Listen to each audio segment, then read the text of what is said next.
नमस्कार, मैं हूं रमेश भारती। आप देख रहे हैं हमारी आखिरी आजादी।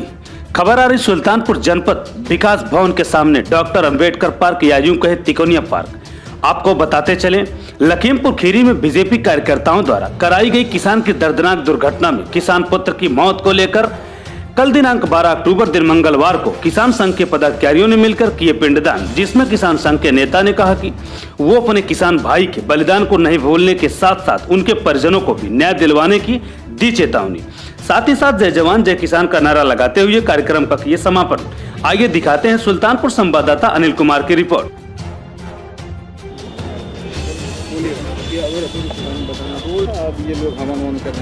ये लखीमपुर में माननीय गृह राज्य मंत्री के बेटे के द्वारा जो गाड़ियों से हमारे किसानों को आंदोलन के समय कुचल दिया गया था, जो मर गए थे, आज उनका शुद्ध है और बड़ी मात्रा में लखीमपुर में उनकी आत्मा की शांति के लिए, समाज और देश की शांति के लिए आज हवन की जा रही है। लोग शोक सभा कर रहे हैं। उसी क्रम में जनपद सुल्तानपुर में भी छोटे पैमाने पे इसको बड़ा न करके, चूँकि आज बहुत खुशी का दिन नहीं है, आज हम लोगों के हमारे भाई हमारे बीच से चले गए हैं, उनको याद करने का दिन है। उसी को लेकर के हम लोग जो है आज यहाँ एक शोक सभा और उनकी आत्मा की शांति के लिए हवन किए। क्या लगता है इससे न्याय मिलेगा? देखिए, न्याय तो ये है ही नहीं है कि न्याय नहीं मिलेगा। न्याय 200% मिलेगा और जो नेगेटिव बातें हैं वो कभी मन में लानी ही नहीं चाहिए और ना हम लोग ला रहे हैं। और हम लोगों का तो पूरा जीवन ही किसानों का इसी में बीता है कि जिस दिन किसान नेगेटिव सोच लेगा कि अगली बार फसल नहीं पैदा होगी, तो वो फिर ना तो देश को खिला पाएगा ना खुद खाएगा।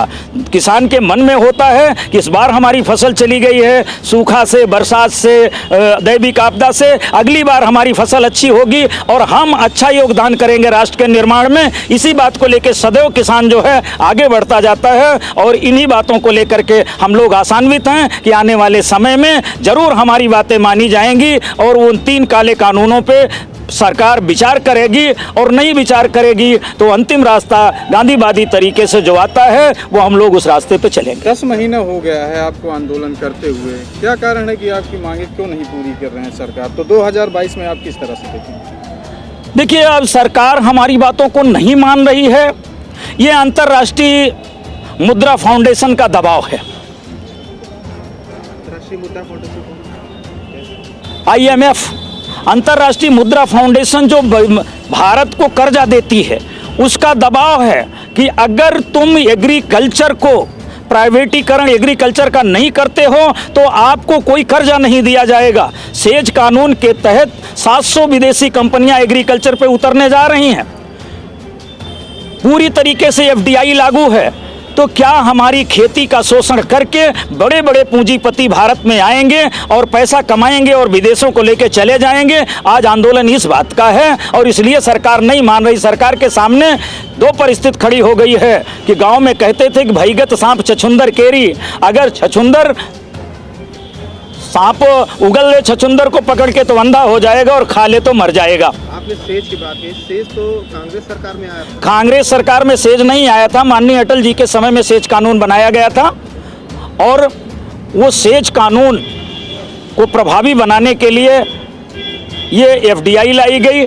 FDI के बाद लेबर एक्ट समाप्त किया गया, फिर मंडी एक्ट समाप्त किया गया और अब एग्रीकल्चर को प्राइवेटीकरण करने के लिए जो सरकारों ने अपना मसौदा तय कर लिया था। और आज 10 महीने से हम अपने लमसम 600 साथियों की कुर्बानी हम सब दे चुके हैं।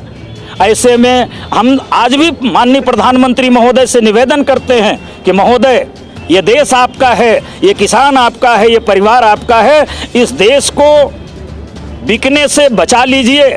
आज आप रेलवे, एयर इंडिया, बड़े बड़े संस्थान, BSNL सब तो बिकता चला जा रहा है। क्या बच रहा है? अब एक खेती बची थी जिसको हमारे संविधान निर्माता माननीय भीमराव अंबेडकर साहब ने कहा था कि एग्रीकल्चर भारत की सबसे बड़ी इंडस्ट्री है और इस इंडस्ट्री को अगर भारत की सरकारें बचाए रखेंगी, देश कभी गुलाम नहीं होगा और भूखमरी कभी हमारे यहाँ नहीं आएगी।